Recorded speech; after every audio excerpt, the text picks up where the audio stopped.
उत्तराखंड में लोकसभा चुनावों को लेकर बीजेपी ने पूरी ताकत झोंक दी है। इसके मद्देनजर श्रीनगर में सीएम योगी आदित्यनाथ की रैली होनी है, जहां वो पौड़ी गढ़वाल सीट से बीजेपी प्रत्याशी अनिल बलूनी के समर्थन में जनता से वोट की अपील करेंगे। और इसी कड़ी में हमारे कंसल्टिंग एडिटर प्रवीण तिवारी ने वहां मौजूद लोगों से खास बातचीत की है। क्या कहना है उनका, सुनिए आप। नमस्कार। श्रीनगर में आज एक बड़ी रैली का आयोजन किया गया है। बीजेपी के कार्यकर्ताओं में, नेताओं में बड़ा उत्साह है। पौड़ी गढ़वाल एक बहुत ही महत्वपूर्ण सीट मानी जाती है और बीजेपी का गढ़ भी रही है। मैंने एक बड़ा दिलचस्प पहलू देखा कि यहाँ पर बीजेपी का जिस स्तर का प्रचार देखा है, किसी अन्य दल का प्रचार देखने को ही नहीं मिलता है। ये एक बड़ी कमी विपक्ष की तरफ से मुझे दिखाई पड़ी। अब इसकी क्या वजह है, कितना उत्साह यहाँ पर है, जानने के लिए बड़ी तादाद में यहाँ पर रैली में जितने भी कार्यकर्ता, नेता, कई स्थानीय नेता भी यहाँ पर मौजूद हैं, वो मेरे साथ मौजूद हैं। आइए इनसे बातचीत करते हैं। तो भाई, आप लोग काफी उत्साह में दिखाई दे रहे हैं। सबसे पहले अपना परिचय भी दें और बताएं कि किस तरह की तैयारियां की हैं आपने, कितने लोग आने वाले हैं। मैं पंकज सती, जिला कार्यकारिणी सदस्य भारतीय जनता पार्टी पौड़ी गढ़वाल। यहाँ सबके अंदर बहुत जोर खरोश है। ऑल वेदर रोड दी है, ट्रेन यहाँ आने वाली है, सारी अस्पताल की सुविधाएं हैं, आयुष्मान कार्ड है, ये सारी सुविधाएं दी हैं। और देखिए, हर प्रकार के सुख मोदी दे रहे हैं, तो हम मोदी को क्यों नहीं वोट दें और मोदी को क्यों नहीं आगे रहे। आज ये देखिएगा, कुछ समय बाद जन सैलाब हमारे मुख्यमंत्री उत्तर प्रदेश के योगी आदित्यनाथ जी को सुनने आएंगे। और इसके बाद तो कांग्रेस का सुपाड़ा साफ होने वाला है, जो कांग्रेस अस्तित्व में भी नहीं रहेगी। और ये पांचों सीट हम 5 लाख के ऊपर जीतेंगे। हर हर मोदी, घर घर मोदी। जैसे घर घर मोदी, जैसे 400 पार का एक नारा दिया गया है, वैसे यहाँ 5 लाख पार की जीत का नारा कल बलूनी जी जैसा हमें बता रहे थे। मैंने उनसे बातचीत करी, अनिल बलूनी जी के साथ दिन भर रहा, तो उस प्रचार के दौरान ये पता लगा कि किस तरीके से यहाँ भी एक टारगेट लेकर चल रहे हैं। अच्छा, कुछ ऐसे काम है जो आप अपेक्षा कर रहे हैं कि होने चाहिए? हमारे यहाँ जो है, जितना मैनिफेस्टो में आता है, बीजेपी का जो भी घोषणा पत्र होता है, संकल्प पत्र होता है, वो लगातार पूरे होते जा रहे हैं।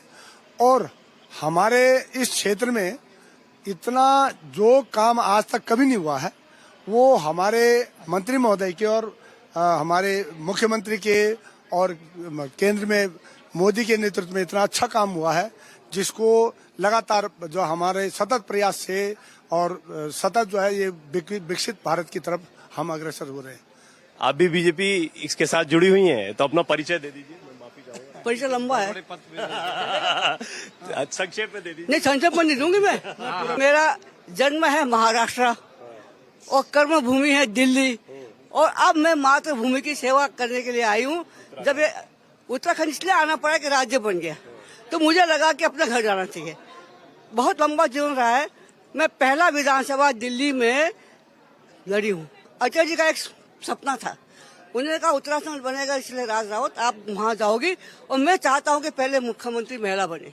ये उनके शब्द थे। तो मैंने कहा अटल जी मुझे बहुत मुश्किल नहीं, बोला आपको जाना ही पड़ेगा। मैंने कहा बहुत है लोग, राज रावत नहीं, मेरा नाम राज रावत है, मैं नाम भी आपको बता दूं। और जैसे राज्य बना, मैं पहले प्रदेश की मंत्री बनी, उसके बाद प्रदेश की अध्यक्ष महिला मोर्चा बनी, उसके बाद मेरा भाग्य बहुत अच्छा था, मैं महिला आयोग की अध्यक्ष भी रही हूँ और बहुत सेवा की है। आप जनसंघ के समय से जुड़ी हुई हैं, अभी तक आप कार्यरत हैं, तो इससे ही समझा जा सकता है कि आप कितनी समर्पित कार्यकर्ता हैं। तो हमारे साथ प्रखर जी भी मौजूद हैं। प्रखर जी से मैं परिचित हूं क्योंकि वो धामी जी का कार्य भी देखते हैं। तो प्रखर जी, किस तरह की तैयारियां हैं यहाँ पर, कितना उत्साह है, क्या एक्सपेक्ट कर रहे हैं, कितने लोग आने वाले हैं? निश्चित तौर पे आप सभी जानते हैं कि उत्साह तो होगा ही। जहां हमारे फायर ब्रांड नेताओं का और देश के ऐसे राजनीतिज्ञों का अगर नाम हो या उनके ऐसे कार्यक्रम हो, तो निश्चित तौर पे उत्साह तो होता ही है। और खासकर इस क्षेत्र से जो है काफी जुड़ा रहा है, चाहे प्रधानमंत्री मोदी जी रहे हों, चाहे योगी जी रहे हों। और योगी जी का विशेष लगाव रहा है क्योंकि योगी जी का एक गृह जिला भी पड़ता है और यहाँ से, इसी जिले से जो है आदरणीय योगी जी ने जो है अपना एक अध्ययन काल भी यहाँ से व्यतीत किया है। तो निश्चित तौर पे लोगों में एक उत्साह भी है, अपने आदमी को देखने का भी उत्साह है। और दूसरा, जो आदरणीय प्रधानमंत्री जी के नेतृत्व में जो एक बहुत बड़ा एक बूम आया है राजनीति के क्षेत्र में, तो लोगों के अंदर बहुत सारी चीजें होती हैं, बहुत सारे प्रश्न होते हैं, बहुत कौतूहलता होती है। राजनीति के साथ साथ अन्य विषय भी होते हैं। और इस क्षेत्र के लिए, जैसे योगी जी का गाँव भी आसपास ही है जी, यहाँ से यमकेश्वर ब्लॉक है, यहाँ पे एक यमकेश्वर ब्लॉक है, वहाँ पे पंचूर करके एक गांव है और वहीं से है। और उनके जो प्राथमिक ग्रेजुएशन जो हुई है यहीं से, पौड़ी जिले से कोटद्वार के नजदीक, वहाँ से उन्होंने ग्रेजुएशन भी किए। और काफी लोगों से जुड़ाव भी रहा है, पहले भी रहा है। हर आदमी मेरे ख्याल से यहाँ की जो भी राजनीतिक क्षेत्र में अन्य क्षेत्रों में थोड़ा रुचि रखता हो तो सभी लोग योगी से परिचित हैं। तो एक उत्साह तो बनता ही है कि अपना आदमी जो है यहाँ पर आता है, तो उत्साह निश्चित है। महिलाएं भी हमारे साथ मौजूद हैं। आप बताएं किस तरह के मुद्दे हैं, आपको क्या लग रहा है पौड़ी में और क्या क्या काम होना चाहिए? सर, हम पहले तो मोदी जी का आभार व्यक्त करते हैं सर, अपने मुख्यमंत्री जी का, सब लोगों का तहे दिल से आभार व्यक्त करते हैं। पर ये है कि हमारे पौड़ी गढ़वाल का जो क्षेत्र है, इसमें जो हमारे मुद्दे हैं, मेन मुद्दे जो छोटे छोटे ग्राउंड जीरो पे जो मुद्दे हैं, उनको हम मोदी जी से भी, अपने मुख्यमंत्री जी से भी यही उम्मीद करते हैं कि उनको पूरा किया जाए। छोटे छोटे मुद्दे जो हैं, जैसे रास्ता है, सरकारी ये बोला जाता है कि सरकारी जमीन है उसमें रास्ता नहीं मिलेगा, जैसे जनता का रास्ता है, जैसे कुछ मुद्दे बेरोजगारी का है, बच्चों को रोजगार मिले ना, सभी हो रहा। ये आगे ये समर्पित कार्यकर्ता हैं, इसके बावजूद ये चाहते हैं कि कुछ काम जो है अपेक्षाएं अपने नेताओं से। हाँ, हम अपने काफी हद तक हम इसीलिए मोदी जी के समक्ष हर जगह पे उनके सहयोग करने के लिए तैयार हैं, जाते हैं। और आप बताएं महिलाओं के लिए और क्या क्या? महिलाएं तो सारे बीजेपी में समर्पित है और बढ़ चढ़ के। हाँ जी, हाँ जी। बलूनी जी को भी कल जब मैं साथ में था तो मैंने देखा कि कई दीदियों को करोड़पति दीदी, लखपति दीदी बनाना है, इस तरीके की बात भी कही गई। माता बहनों पर ज्यादा फोकस है क्योंकि ऐसा माना जाता है कि महिला मतदाता जो है वो मोदी जी को बहुत सपोर्ट करती हैं। तो इस बारे में बताएं यहाँ पर क्या माहौल? बहुत सपोर्ट करते हैं सर। क्यों कर रही है महिलाएं, इतना सपोर्ट क्यों कर रही है? वो जो उनकी मांगे, सारे मांगे पूरी हो रही है उनकी, इसलिए सपोर्ट। क्या क्या मांगे पूरी हुई हैं? जैसे नौकरी के उसमें रास्ता हो, उज्ज्वला भविष्य, सारे मांगे पूरी हो रही है, तो इसलिए सभी समूह वगैरह। आप कुछ जोड़ना चाहेंगे? जैसे मोदी जी ने योजनाएं निकाली हैं, 5 लाख का लोन, 3 लाख का, 1 लाख का, जिससे कि महिलाएं अपना समूह बना के कार्य कर सकती हैं, तो उससे उनको रोजगार मिल रहा है, छोटे छोटे वो उत्पादन कर पा रही हैं। और योगी, मैं तो ये कह सकती हूँ, मोदी जी ऐसे हैं जो खुद ही समस्या जानते हैं, खुद ही समाधान भी कर देते हैं, तो उनके सामने तो कुछ कह ही नहीं सकते कि उन्होंने कैसे विकास करना और क्या करना है। वो तो विकास पुरुष हैं ही और रहेंगे। और इसमें हमारे धन सिंह रावत जी का भी बहुत योगदान रहता है। अब बलूनी जी को भी हम आगे बढ़ाएंगे जिससे कि वो भी आगे बढ़कर कार्य कर सकें। और हम पूरे सब लोग समर्पित हैं बीजेपी के लिए और आगे बढ़कर भी समर्पित रहेंगे। सरकार कोई भी हो, लेकिन हम तो हर समय बीजेपी चाहेंगे। बीजेपी जिंदाबाद, जिंदाबाद, जिंदाबाद। अनिल बलूनी जिंदाबाद, जिंदाबाद, जिंदाबाद। गढ़वाल का सांसद कैसा हो? अनिल बलूनी जैसा हो। डॉक्टर धन सिंह रावत जिंदाबाद, जिंदाबाद। निश्चित तौर पर। अच्छा, मैं आपको बता दूं, धन सिंह रावत जी के साथ भी कल हम थे। कल वो पूरे प्रचार में रहे, कैबिनेट मिनिस्टर भी हैं और दूसरा यहाँ पर स्थानीय विधायक भी हैं, तो उनकी भी खासी लोकप्रियता है। यहाँ की व्यवस्थाएं देख रहे हैं, धन सिंह रावत जी भी यहाँ पर मौजूद हैं। तो यहाँ पर ये जितने आप कार्यकर्ता देख रहे हैं, निश्चित तौर पर बीजेपी के कार्यकर्ता हैं, समर्पित कार्यकर्ता हैं, लेकिन ये पौड़ी गढ़वाल को भी बहुत अच्छे से समझते हैं। तो मैं चाहूंगा थोड़ा सा पौड़ी के बारे में बताएं कि आपको क्या लगता है कि और क्या क्या चीजें हो सकती है महिलाओं को लेकर। आप चाहते भी हैं और मैं माहौल भी देख रहा हूं कि बीजेपी बड़ी स्ट्रांग है, लेकिन अगर सांसद बनते हैं बलूनी जी, अगर फिर से बीजेपी की सरकार आती है तो आपकी क्या अपेक्षाएं रहने वाली? पहले तो आपके लिए धन्यवाद। हमारे माननीय प्रधानमंत्री मोदी जी ने जिस प्रकार से महिलाओं के लिए एक सुविधाएं की हैं, सारी सुविधाएं आ चुकी हैं, बस उन्हें केवल धरातल पर उतारने की देर है। क्योंकि कहीं अभी कहीं ऐसे दूरस्थ इलाके हैं जहां ये सुविधा अभी कम मात्रा में पहुंची है। तो हम ये चाहते हैं कि ये सुविधाएं जितनी भी महिलाओं के लिए इस धरातल पे उतारी गई हैं, सबके यहाँ ये सुविधाएं पहुंचे। और जैसे कि आपको देखने को मिलता है, कोई भी आंकड़े उठा लीजिएगा आप, महिलाओं की भूमिका सबसे अधिक रहती है आंकड़ों में। महिलाओं की भूमिका चाहे वो चुनाव प्रचार में हो, चाहे वो वोटिंग लिस्ट में हो, चाहे वो किसी भी चीज में हो।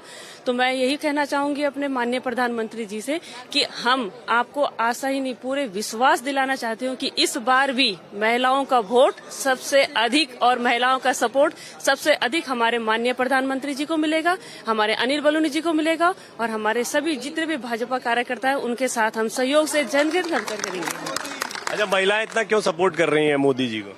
सर, क्योंकि मोदी जी ने सबसे ज्यादा काम महिलाओं के लिए किया है। क्या क्या काम? चाहे जैसे जन धन योजना हो और एक जीरो बैलेंस खाता हो, गैस सिलेंडर, गैस हो, उज्ज्वला कनेक्शन हो, तमाम ऐसी योजनाएं जिनसे महिलाएं बहुत प्रभावित हैं और दिल से मोदी जी को सपोर्ट करती हैं।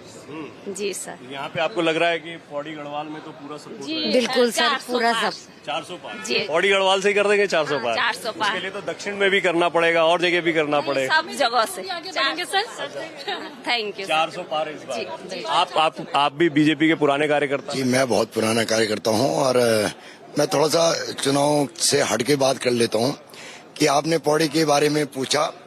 ये गढ़वाल लोकसभा सीट नंबर 2 पे आती है, जैसे इसका क्रमांक है। और हमारे यहाँ जो प्रत्याशी हैं अनिल बलूनी जी एक अनुभवी नेता हैं, जैसे सभी जानते हैं कि पूर्व में भी राज्यसभा से सांसद रहे हैं, अभी वर्तमान भी कार्यकाल है और बहुत अच्छे प्रत्याशी इस समय गढ़वाल क्षेत्र को मिला है। और उनके दिलो दिमाग में जो विजन है, मैं समझता हूँ एक बड़ा अच्छा विजन है। उन्होंने कहा है कि मैं उसके लिए एक पलायन के लिए नया विजन लेके आऊंगा और उसमें घर घर जैसे वोटर बनाने की भी उन्होंने बात की। वो स्वयं भी हमेशा ही घास मनाने के लिए अपने क्षेत्र में आते हैं और मैं तो एक समर्पण भाव से अपने भाजपा का एक प्रत्याशी होने के नाते और आज माननीय योगी जी का जो इस भूमि में आगमन हो रहा है, प्रथम बार हो रहा है, बड़ी अच्छी बात है और बड़ा अच्छा हर्षोल्लास का दिन भी है। बड़ी संख्या में आप अभी स्टार्टिंग चरण में आए हैं, अभी देखिएगा इस पंडाल को। मैं समझ सकता हूँ कि यहाँ पे पैर रखने की जगह नहीं मिलेगी, इसका अंदाजा लगाया जा सकता है। तमाम और लोग मौजूद हैं, मैं आ रहा हूँ आप लोगों के पास भी आ रहा हूँ। मुझे ये बताइए कि यहाँ पर पलायन का एक मुद्दा बलूनी जी ने कल हर सभा में उठाया, जितनी भी जगह में 10-12 जगह उनके साथ में गया था। तो ये पलायन का मुद्दा कितना महत्वपूर्ण है और इसको लेकर क्या कदम उठाए जाने चाहिए? देखिए साहब, जिस हिसाब से यहाँ पर इंस्टीट्यूट खुल रहे हैं, जैसे NIT है, ये है, यहाँ से लोग बड़ी बड़ी डिग्रियां ले रहे हैं, लेकिन रोजगार थोड़ा सा, अगर यहाँ पर रोजगार को अगर ज्यादा तवज्जो दी जाएगी तो यहाँ पर हमारा जो हमारा यहाँ का मेन ब्रेन है वो बाहर जा रहा है। वो अब मेजर इशू यही है कि रोजगार यहाँ पर उपलब्ध नहीं हो पाता है तो भागना पड़ता है लोगों को। यहाँ पर मेहनत है, कड़ा परिश्रम हो जाता है, इसलिए लोगों को भागना पड़ता है। तो यही तो क्या व्यवस्था की जाए? ये कोई सरकार अपनी इसमें कोई कमी नहीं कर रही है, लेकिन ये है कि जैसे बाहर से अगर जो सामान मंगाया जाता है वो यहाँ पर जो है बहुत ऊंचे मूल्य पे मिलता है, और तो जो मध्य प्रदेश के जो है लोग जो है वो बाहर से जो है सस्ते उसमें वहाँ पर उनको रॉ मटेरियल सस्ता मिलता है, तो इसलिए वहाँ से जो सामान यहाँ पर आता है तो उसकी कॉस्ट यहाँ पर बहुत ज्यादा बढ़ जाती है। इसलिए जो है यहाँ का जो काश्तकार को होता है, जो काम करने वाला, वो जो है इसमें थोड़ा सा पीछे रह जाता है। तो लोग जो है बाहर से ही मंगाना पसंद करते हैं। तो अब जैसे यहाँ पर अभी रेलवे का नेटवर्क चल रहा है, इससे जो है यहाँ पर सामान ट्रांसपोर्टेशन कनेक्टिविटी बेहतर होगी तो उद्योगों की संभावनाएं और बढ़ जाएंगी। यहाँ पे पलायन के लिए एक समाधान हो सकता है। क्या अपेक्षाएं हैं वर्तमान सरकार से? क्या आपको लगता है कि अब काम होने चाहिए पौड़ी गढ़वाल के संदर्भ में? जहाँ तक जो चुनाव की बात है, ये केंद्र का चुनाव है। बहुत सारी अपेक्षाएं हैं, जैसे हमारे पास रेलवे की परियोजना आई है, उससे हमें यहाँ पे रोजगार मिला है। लेकिन जैसे वक्फ बोर्ड है या आप कहें कि पर्सनल लॉ बोर्ड है, ऐसे कानून समाप्त हों।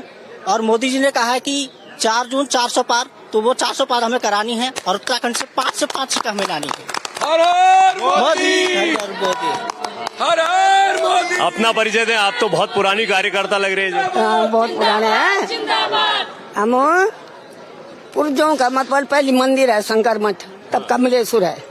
जय हिंद, जय किसान, ठीक है। फिर मोदी जी आ रहे हैं, इतनी गढ़वाली समझ में आ जाएगी हमको, नहीं तो हाँ जो आ रहे हैं आज, उनको भी नमस्कार। पहले बहुत काम किया उन्होंने, मोदी जी ने भी बहुत काम किया, ठीक है। सबकी सहायता कर रहे हैं, गरीब गुरबे मतलब सबको दे रहे हैं बेचारे। तो अभी तक भी वही हाथ रहे उनका, ठीक है। और फूल जिंदाबाद, जय जवान जय किसान। हम मीडिया प्रभारी हैं जो यहाँ। अच्छा, मीडिया प्रभारी, पूर्व सैनिक अध्यक्ष हूँ मैं। सैनिकों को लेकर तो काफी मोदी जी बात सुरेंद्र सिंह नेगी, सैनिकों को लेके जो हम 62 मतलब हमारा देश स्वतंत्र हुआ उसके बाद और इस 10 साल के हमने जब देखा, हमारे पास पहले एक बोट राइफल होती थी, उसके अलावा कुछ नहीं था। आज हमारा पास इतना सामान है और हम दूसरे देश खुद भी बना रहे हैं, दूसरे देश को भी हम सप्लाई करें। और हमारा आज जवान जो है ना, गर्व से बोलता है, गर्व से कहीं भी लड़ाई में कहीं भी अपने खुले दिल से खुले उससे फायर करता, वो भी जो भी कार्रवाई करनी करता है। और पहले जो है परमिशन लेनी पड़ती थी, राजनेताओं की परमिशन लेनी पड़ती थी कि फायर करना है नहीं करना है, और कई जवान उसी ढंग से हमारे शहीद हो जाते थे। तो आज और 1 रैंक 1 पेंशन पूर्व सैनिकों के लिए इतने सालों से नहीं हुई। आज पूर्व सैनिकों के लिए 1 रैंक 1 पेंशन एक सबसे बड़ा गिफ्ट दिया है। उसके अलावा कोई भी सैनिक के पास हर एक बुलेट प्रूफ से लेकर कोई भी चीजें आज स्वतंत्र है, हर चीज सैनिकों के पास है। पूर्व सैनिक भी खुश हैं और पूर्व सैनिक बहुत खुश है। और पूर्व सैनिक हम मैं 70+ हूँ, लेकिन अभी भी हमको बोला, अभी हम पे इतना जोश है कि अभी भी हमको बोले कोई कि अभी बॉर्डर पर चल रहा है तो हम जाने के तैयार। 70+ है, लेकिन आज भी इतना जोश है कि आज भी बोला जाए तो सेना में जाने को तैयार है। कुछ देर में यहाँ पर योगी आदित्यनाथ जी का भाषण होने वाला है, ये मंच सज चुका है और ये पूरी तस्वीरें आपको भारत एक्सप्रेस पर मिलती रहे।